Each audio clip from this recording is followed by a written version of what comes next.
بسم اللہ الرحمن الرحیم۔ السلام علیکم۔ راشن کی تقسیم کا سلسلہ شروع تھا۔ ایک پرانے مکان پہ نظر پڑی، اس کا دروازہ کھٹکھٹانا چاہا ہی تھا کہ ساتھ میں آئے محلے کے ایک فرد نے منع کر دیا۔ پوچھنے پر وہ کہنے لگا، صاحب رہنے دیں، یہ ایک فحشہ عورت کا گھر ہے، اس کو بہت جگہ سے راشن آتا رہتا ہے۔ یہ بات سن کر مجھے یقین ہو گیا کہ محلے میں سے ہی کسی نے بھی اس کو راشن فراہم نہیں کیا ہوگا۔ جیسے تیسے میں نے اس سے بحث کر کے دروازے پر دستک دی۔ اندر سے دھیمی سی آواز آئی، کون؟ میں نے بتایا کہ راشن سپلائی کر رہے ہیں، آپ لینا پسند کریں گی؟ تو انتہائی غمگین سی آواز آئی کہ آپ واپس چلے جائیں، پہلے ہی اس محلے میں لوگ ہمیں جینے نہیں دیتے، ہم گزارا کر لیں گے، آپ کی مہربانی آپ محلے کے شرفاء میں تقسیم کر دیں۔ اس کے لہجے کی حیثیت کو محسوس کر کے میں نے بضد ہو کر کہا، آپ مجھے اپنا بھائی سمجھیں اور محلے داروں کی فکر نہ کریں۔ بہت اصرار کرنے کے بعد اس عورت نے اپنی بیٹھک کا دروازہ کھولا اور ہم نے راشن اور آٹے کا تھیلا وغیرہ اس کے گھر رکھ دیا۔ وہ عورت خود پردے میں آئی اور شکریہ ادا کرنے لگی، لیکن دل مطمئن نہیں تھا کیونکہ وہ باپردہ عورت لگ رہی تھی۔ محلے کا ایک فرد بھی جو میرے ساتھ تھا، جو بار بار مجھے چلنے کے لیے کہہ رہا تھا، اس فرد کی باتوں کو نظر انداز کر کے میں نے جو تو ہمت کی اور اس عورت سے پوچھ لیا کہ بہن آپ نے ایسا کیوں کہا کہ آپ کے گھر میں راشن موجود ہے؟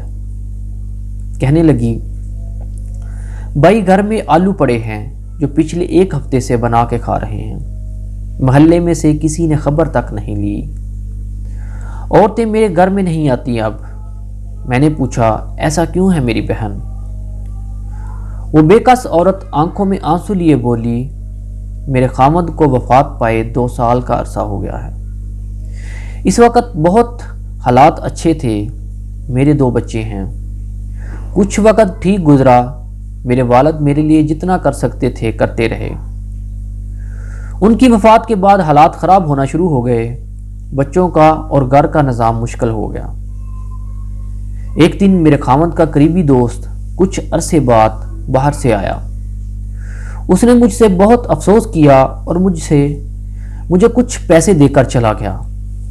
پھر وہ کچھ دن بعد آیا اور مجھے گھر کا کچھ راشن دے گیا۔ دوسری دفعہ لوگوں نے جب میرے دروازے پہ گاڑی کھڑی دیکھی تو طرح طرح کی باتیں کرنا شروع کر دیں۔ پھر جب وہ واپس بیرون ملک لوٹنے لگا تو جاتے ہوئے میرے گھر آیا اور کہا، بہن یہ میرا نمبر ہے، آپ کو کسی بھی چیز کی ضرورت ہو تو اپنے بھائی سے کہنا، کسی محلے دار سے مانگنے کی ضرورت نہیں۔ جب وہ باہر نکلا تو محلے کے لوگوں نے اسے پکڑ کر مارنا شروع کر دیا کہ تم نے ہمارے محلے میں کیا گند مچایا ہوا ہے۔ یہ سن کر میں نے چلانا شروع کر دیا کہ تم لوگوں نے میرا حال تک نہ پوچھا، اور اگر کوئی بھائی بن کر میرا خیال کر رہا ہے تو تم اسے بھی مار رہے ہو۔ شرم سے میری جان نکلی جا رہی تھی کہ اتنی ہمدردی کا یہ صلہ ملا اسے۔ وہ بھائی ان کو سمجھا رہا تھا کہ یہ میری بہن جیسی ہے، لیکن محلے کے لوگوں کو جیسے ایک تماشا ملا تھا لگانے کو۔ خیر وہ جان چھڑا کے وہاں سے چلا گیا۔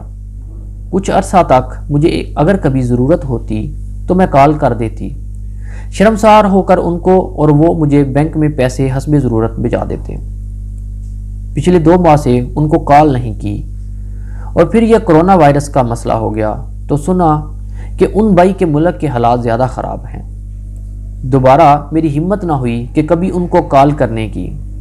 اب بیوہ سمجھ کر اگر کوئی میری مدد کرنا بھی چاہے تو محلے والے مجھے غلیظ نظروں سے دیکھتے ہیں، اور محلے میں اتنے شرفاء ہیں کہ ہر کوئی گزرتے ہوئے میرے دروازے پہ جھانک کر جاتا ہے اور باہر جاتے ہوئے مجھے گھورتے ہوئے جاتے ہیں۔ اپنی عورتوں کو میرے گھر آنے نہیں دیتے۔ یہ وائرس تو بہانہ رکھا ہے اللہ نے ہمیں راشن بھیجنے کا، ورنہ ضرورت کا سامان تو بالکل ختم ہونے کو ہے۔ کچھ دن سے اس بھائی کو کال ملانے کا سوچا، لیکن ضمیر نے گوارا نہ کیا۔ سوچا کہ پتہ نہیں ان کے اپنے حالات کیسے ہوں گے۔ میرے بچوں کو بھی اب محسوس ہونا شروع ہو گیا ہے کہ محلے میں ہماری ماں کو لوگ کس نظر سے دیکھتے ہیں۔ ہمارے نبی کریم صلی اللہ علیہ وسلم تو دشمنوں کی بیٹیوں کے سروں پر چادر رکھا کرتے تھے۔ یہ کہاں کے دیندار لوگ ہیں کہ اگر کوئی میرے گھر میں میری مدد کو آتا ہے تو اس کو اس قدر مشکوک نظروں سے دیکھتے ہیں کہ لوگ ڈر کے مارے مجھے زکوٰۃ دینا تک چھوڑ دیتے ہیں۔ یہ باتیں کرتے کرتے اس کا دوپٹہ آنسو سے بھیگ گیا، اور جو میرے ساتھ آدمی بیٹھا تھا وہ شرم سے پانی پانی ہو رہا تھا۔ مجھے پتہ ہی نہیں لگا کہ کب میری آنکھوں سے آنسوں کی جڑی لگی ہوئی تھی۔ ہم نے راشن کے ساتھ کچھ نقد رقم بھی اپنی طرف سے ادا کر دی۔ جو شخص میرے ساتھ تھا وہ باہر نکل کر کچھ بولنے ہی والا تھا کہ مجھ سے رہا نہ گیا، اور اس کے بولنے سے پہلے ہی شروع ہو گیا کہ بروز قیامت تم لوگوں کے اس راشن کو اللہ کیسے قبول کرے گا، جبکہ تم محلے میں رہنے والوں ان لوگوں کی خبر نہیں جو کسی کے دروازے پہ نہیں جاتے۔ کوئی کیسا ہے، یہ اللہ اور اس کے درمیان کا معاملہ ہے۔ آنکھوں دیکھا بھی بعض دفعہ سچ نہیں ہوتا۔ اس کی خاموشی اور نم آنکھوں نے کچھ نہ بولا۔ 4-5 دن بعد اس محلے میں اچھی خاصی رقم اکٹھی کر کے اس عورت کے گھر پہنچا دی۔ بے شک اللہ ہی جانتا ہے کہ سب کے دلوں کا حال۔ ہم کریکٹر کو چھوڑ کر یہ تک سوچ کر کچھ نہیں دیتے کہ یہ وہابی ہے، یہ سنی ہے، یہ شیعہ ہے۔ خدا را یہ سوچنا بند کر دیں کہ فلاں ضرورت مند ہے یا نہیں۔ اگر اللہ تعالیٰ نے ہمیں دیتے وقت یہ نہیں سوچا کہ یہ ضرورت مند ہے یا نہیں تو ہم کون ہوتے ہیں یہ فرق کرنے والے۔ اپنی بہترین کوشش کر کے تلاش کر کے ضرورت مندوں کو دیں، اور اگر کسی نے دھوکے سے سامان لے لیا تو وہ اللہ اور اس کا معاملہ ہے۔ آپ کی نیت پر کوئی شک نہیں اور آپ کو پورا ثواب ملے گا انشاءاللہ۔ اور آخری بات، خدا را دل نرم رکھا کیجیے اور اپنے ارد گرد موجود سفید پوش ضرورت مندوں اور رشتہ داروں کا خیال رکھیں۔